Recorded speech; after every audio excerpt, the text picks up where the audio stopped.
And hello, my name is Scott Vermeer, and welcome to the BHS Blue Book video series. Today we have Mrs. Valines, and she's going to be talking to us about all the world language stuff. So let's get into it. Oui, bonjour à tous et bienvenue. C'est le monde du langue du monde. Alors, okay. Excellent. If you didn't understand any of that, well, you should take a language class. Here at the high school, we offer 5 years of Spanish, 4 years of French, and 2 years of Osage. Okay. Are there any prerequisites to get into those classes, or are they just no? They just one after the other. So You're going to start with level 1. Spanish you can start at 8th grade. The others you start here at the high school, and then you just progress through those until you reach as far as you would like to go. Hopefully, we'd like to see people stay and complete the whole course and take the AP test. We do have an AP class in Spanish, French.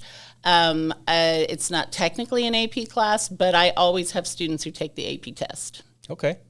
Are there any other certifications that they can get outside of school, or? Well, they can receive, if they do well on their English, which means you don't necessarily have to take the AP test in English, but you do have to get at least an 18 on the on your ACT. Okay. And also, if they are a non-native English speaker, they have a test also that they can take, and if they get a certain level on that, and then you take the AP test in another language and you pass it, then you receive on your certificate, your diploma, a seal of biliteracy. Okay, excellent. Which proves that you are bilingual. Very cool. Mm-hmm. That is very cool. Now, do most of your students that stick around and take, the 3, 4, 5 years worth of stuff, do they continue on in college, or? Most continue in college. We have several students majoring and minoring in French. If you take the AP test and you pass it, or you can take the CLEP as well and get several hours. A lot of times you don't need that many hours in college in order to get a minor in a language. We do have several kids who go on and major. We have students who have a requirement for a language at a university, and because they've had 4 or 5 years of the language, even if I've had students who, even if they didn't take the AP test, they say, oh, well, you've had 4 years of French, and they've marked off that requirement and they haven't had to take it in college. That's really cool. Yeah. Most times there is a placement test, but sometimes some schools, especially some private schools, sometimes they'll just mark you off. And, I had a student that was at OCU, and that they just said, I didn't have to take those 10 hours because I'd already taken it in high school. That's really cool. Mm-hmm. Save some money. Absolutely. Everybody wants to save money. Mm-hmm. So do you have any clubs or anything that? We do have a French club and a Spanish club this year. Some years we've had World Language Club all together. We meet during advisory. We usually try to have one meeting like in the evening, like we have a Fête de Noël coming up in December, where the students are in control. They plan that. We have officers, so it's a great thing to put on your resume. Clubs, universities are always looking for clubs. And, so you can get some leadership things on there as well. Excellent. And we just try to promote the language. Most people don't know how many countries use the language. I think there are 21 Spanish countries. There are probably around 50 countries that speak French or have French as either a minor, like education and business language, or it is one of their major languages that they use. Wow. Very cool. Yeah, you can travel a lot of places. And it's not just necessarily like college if you're not going to university, but if you're interested in any sort of travel industry, if you are wanting to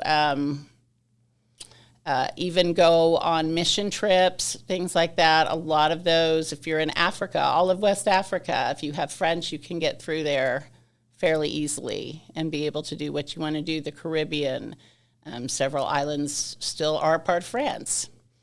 South America, Antarctica.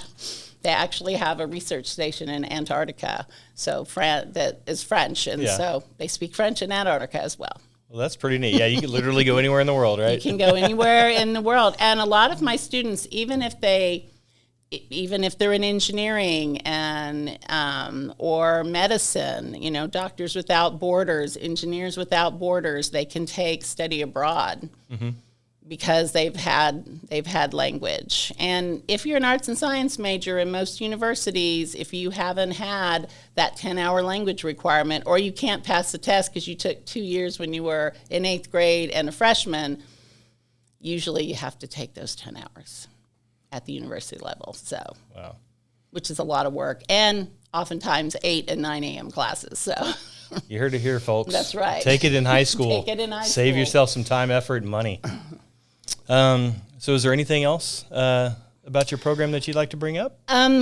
Just studying language is not just about learning how to speak the language. It's learning the culture. It's learning the music, the food, how the people think, what they do in other countries, how their school system is, what kind of lives do they lead, what are their governments like, what's going on. I know in all of our classes, we study it's not just like if you're in Spanish, you're just studying Spain or just Mexico. You have all of South America that you're looking at. We really try to incorporate a lot of readings from other countries. In France, we spend time talking about La Guyane Française, and in French Guiana, and some of the islands in Africa, all of Europe that speaks French. We try to look at all of their cultures, and it just makes you a global citizen, and it makes you aware. Like, you can have an app that can translate for you, but you don't know why.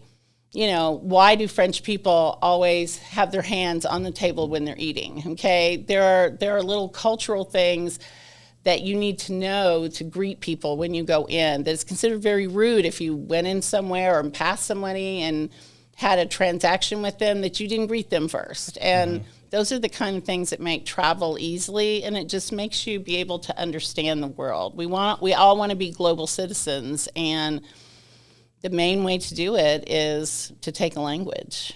Even if you think you're not going to university, Spanish, the health fields, right? Construction, working everywhere where we have native Spanish speakers, heritage Spanish speakers, and it just makes you more marketable in the job place. If you have somebody, I had someone the other day who works in telecommunications, and they told me they work with people in Canada a lot, and they really wish they'd had some French because it would make their job easier. Wow. Or they understood, how Canadians think. And we try to impart that. Yeah, I think the cultural side of it is very important. And, you teaching that alongside the language itself. Well, you can't teach one without the other. Right. And the culture is a very big part. Food is a very big part of culture. If you think about, we're coming upon Thanksgiving and how food plays into all of the holidays, well, it's just part of the culture, When students get to see what students in France eat every day for lunch versus what we eat every day for lunch. Yeah, a little jealous, right? Yeah, a little jealous about that, or how much time they have, or how they're looked at as students. Right. It's very different than here. So it's very cool. Good to see. Yeah. So come take a language. Absolutely. We'd love to have you, and it's fun, it's different. You're not going to be on your Chromebook, and we have activities every day. You're up, moving, speaking, doing things. So if that's something that interests you or you want to be a part of, we would love to have you. It's also good, like if you're going into sports, it's part of the requirements for the NCAA clearinghouse. That's something that it's still necessary to have. It's one of the ways you can check some of their boxes. Excellent.